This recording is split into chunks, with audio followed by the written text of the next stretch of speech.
Bismillahirrahmanirrahim. Assalamualaikum warahmatullahi wabarakatuh.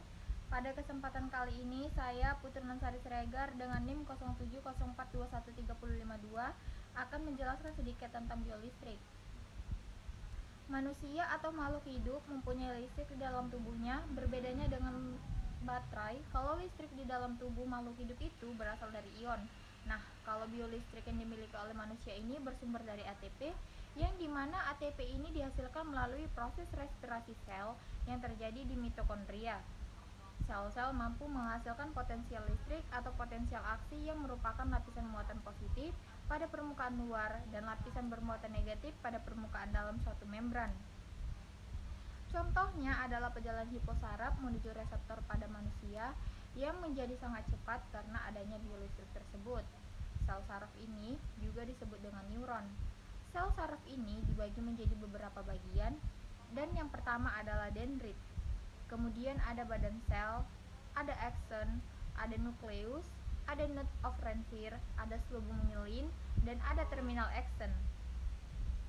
Potensial aksi. Potensial ini dibagi dalam beberapa tahap. Yang pertama ada polarisasi. Polarisasi ini adalah keadaan di mana si potensial membran ini tidak sama dengan nol atau terjadi pemisahan muatan-muatan yang berlawanan. Kemudian ada depolarisasi.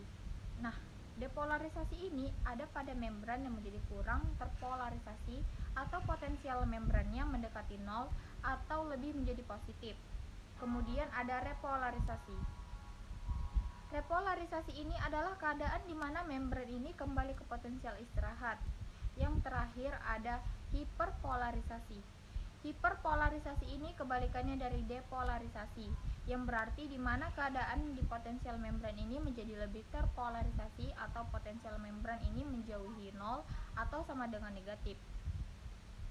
Kemudian ada contoh daripada potensial aksi, yaitu mekanisme menghindu atau mencium bau.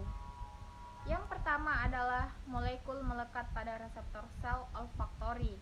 Dengan melekatnya si sel andalan ini, dia akan mengaktifkan protein G.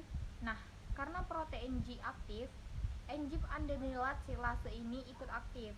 Fungsi enzim adenilat silase ini mengubah ATP menjadi CMP. Nah, kemudian menjadi kandungan CMP ini menjadi tinggi.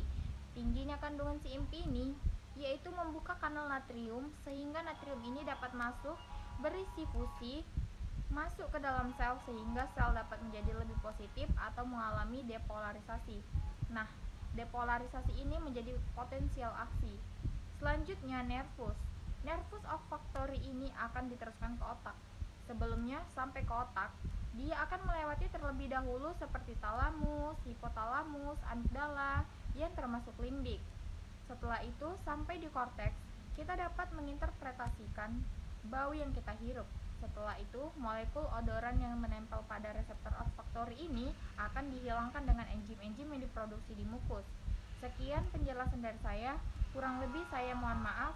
Wabillahi taufiq wal hidayah. Wassalamualaikum warahmatullahi wabarakatuh.